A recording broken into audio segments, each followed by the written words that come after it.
Mr. Cabral, I reckon that you may not be remaining with us much longer, but just before you go, we would like to have the chairman of the ICC Sri Lanka, Mr. Dinesh Weerakkody, have a short conversation with you. So over to Dinesh, please. Yes. Okay. Good evening, Minister. Thank you very much for joining us. You are very supportive of ICC. We are very grateful to you. In the interest of time, I'm going to keep the questions very short. I have picked 4 questions that I thought will be useful. The first question is the downgrade by the rating agencies, in our view, was a bit too harsh, given that the world is facing a global pandemic. What is the government doing to win back their confidence? See, actually, rating agencies are people who express opinions. They don't actually do any investment as such.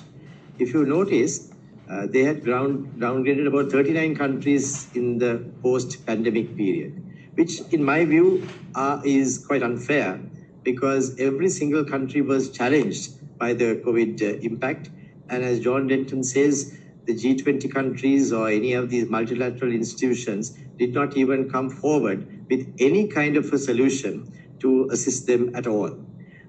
It was a squirt gun approach, tiny little spurts of drops of water on this huge conflagration of fire. But all the countries had responded in the way that they thought best, and they had gone forward. So I think the way that the rating agencies have approached it shows that they have not been sensitive to this situation. And Sri Lanka has pointed that out in no uncertain terms. At the same time, what is interesting, Dinesh, is that many of the investors did not respond in the way that we would have expected them to respond to a rating agency downgrade. They understand the Sri Lankan credit. They understand the challenges as to how we have dealt with it. And the markets have actually responded in a pretty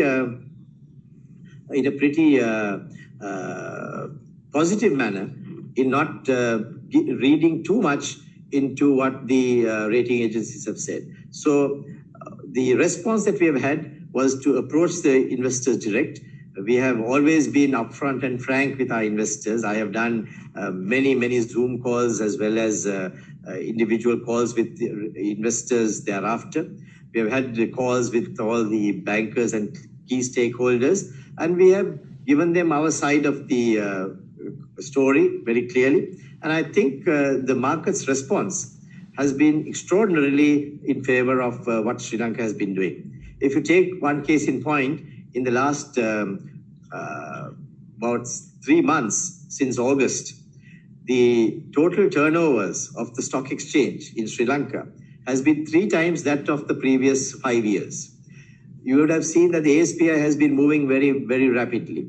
You would have seen that the commitment of Sri Lankan investors has been extraordinary. And that has been a very key factor in showing that the outside confidence, Dinesh, has been very strong. So we are buoyed by that. We are happy about that. But it also tells us there's a lot of things to be done, and we continue to do that in the time to come. Yeah. John, can you hear me? John? I'd like to ask you a quick question. Do you think the international multilateral agencies are doing enough for the developing countries? Short answer, no. I think one of the tragedies revealed by the pandemic is, one, in a lack of global cooperation, and 2, the ability to move quickly to recognize that we're in 2021, not 2008. This is not a financial crisis, it's a real economy crisis. And the playbooks that were being used initially, which is not adequate, which is why, as the Minister says, it's absolutely critical that the debt relief and the support from multilateral agencies is actually aligned to the real needs of real countries now, and in particular, in developing countries, and the reality that middle-income economies are actually also struggling in this event as well. Definite pressure needs to be put on the G20 not to continue to kick his can down the road, but to grapple with it aggressively and forcefully in the first quarter of next year. Okay, thank you. And John, another quick question. What can ICC do globally to sell Sri Lanka's story to the world? Well, I mean, you guys don't need a lot of help selling this story to the world. ICC Sri Lanka is a role model for ICCs globally. But what you can do is to continue to advocate with the minister to ensure that predictability, sustainability are all features of the Sri Lankan and foreign investment roadmap. And in particular, we do respect and we want to see respect for the rule of law and integrity. The issue of anti-corruption is actually critical. And so your alignment with the global headquarters and our policy pushes in all these areas and your preparedness to speak truth to power is actually critical. Again, it's great to be on a panel with you. And I look forward to the opportunity to spending a bit of time with you, Colombo. Thank you. Minister, the next question to you is, you have been clearly articulating the government strategy over the last couple of months, especially in Parliament. Do you have the soldiers on the ground to implement those strategies? That has been one of our biggest issues in Sri Lanka. First of all, may I say thank you to John Denton for his remarks.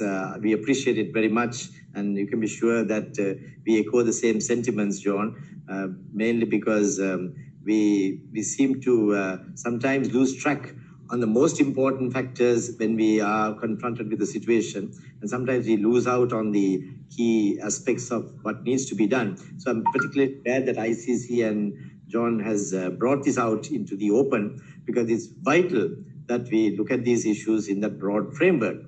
The people on the ground, the boots on the ground, yes, we do have, except that they haven't really been harnessed very well for some time. So I think the challenge for us is to harness these people. If you see the COVID response of Sri Lanka, showed that it is possible to deal with even very, very difficult situations with a cohesive approach. And the people within the government sector as well as the private sector, they responded pretty well in dealing with these situations. We bounced back with our exports. We bounced back with our agricultural produce. Many of the industries started functioning again under very trying circumstances. We were able to balance between the health hazards as well as economic needs. So that's a tough equation, Dinesh. And in this last few weeks and months, it was shown very clearly that Sri Lanka has got what it takes to do so. It is just that we need to put these things together in taking it forward. So that will be the challenge. We are not downplaying the challenge. It is a big challenge. And I think if we get this thing together and then the coordination occurs, we would be in a position to actually deliver. Very quickly, I'll also tell you, we are hoping to open out the airport in due course for tourism as well as for business visitors to come. New regulations are being put in place to ensure the safety as well as the need for people to have a good holiday as well as do their business. So these are tough challenges, but I think we are getting there, and we'll have to make sure that the boots on the ground, that the people who are at the front lines are there with good briefings to ensure that these things actually could happen. Minister, since we have a global audience here, what is your final question to you? What is your message to the world? I'm saying Sri Lanka has a good platform to launch into the next phase of development. We have had the infrastructure developed. We have a good workforce. We have got very good soft infrastructure being developed. The health services, the educational services, the legal framework is being improved dramatically. We are attempting to maintain our macro fundamentals in good state. That has taken some beating in the past, but I think we are now on the right track. In the last 4 to 5 months, we have been on the right track. And I think if we can set the stage well, and the banking sector in which you are at the helm, Dinesh, you know that it is sound. There is a good focus as to where we want to go. So with all those contributions which will be pooled together, I think Sri Lanka will be a very, very good destination to attract foreign investment as well as to continue to grow. We have the potential. We have got the infrastructure. We have got the keenness of the government and the commitment of the government to support all these activities. The private sector is well versed in what needs to be done. So I think we only now need to put it together. And let's do that together. And I think your international chamber would be of immense use and importance.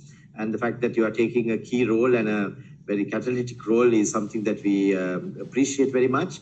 And together, if you can take this message across to the others also, we'd like to see a lot more investors coming to Sri Lanka and taking positions with us to grow for the future. They also would be in a position to make money. Sri Lanka will benefit by that. And that's the partnership that we are seeking. Thank you very much. Thank you, Minister. John, before I let you go, because you are such a busy guy, it's very difficult to get all of you. Tell us what 2021 will look like for business before you sign off. Well, the remarkable feature of 2020 has been how business has been able to rearrange and reorganize itself so quickly. If you look at supply chains, what's been absolutely remarkable has been the pure innovation and ingenuity of the private sector in redesigning, reorganizing, and reapplying their existing supply chains to meet the challenges of the pandemic. The challenges to supply chains were not the inadequate behavior of the private sector. The challenges to supply chains, which actually feed the world and enable the world to move, have been the discordant and irregular actions of governments. It's governments that caused the PPE disaster, not private sector. It's governments that caused the ventilator supply logjam, not the private sector. So looking forward to the 2021, I look forward to more ingenuity, more innovation, more resilience by the private sector. And you can be assured of one thing, that the ICC, with its voice at the UN and all the Bretton Woods institutions at a regional level, the practical tools we create, the institutions like our centers of entrepreneurship, we will be there striving to create an environment where the private sector can do what it does best, which is enable peace, prosperity, and opportunity for all. And we look forward to more ingenuity, more innovation, and more success. And we will be looking to do what we can to save those businesses that are under stress and give them the support they need and ensure governments bring their power as well. Thank you, John. Thank you, Minister, for spending this time with us.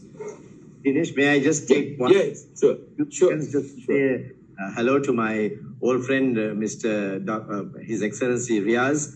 He's an old friend of mine and from Bangladesh when he was here. So good luck to you too, and lovely seeing you again. Thank you, everyone.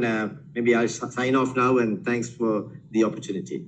Thank you. Indeed. Thank you, John, and thank you. Thank you very much. As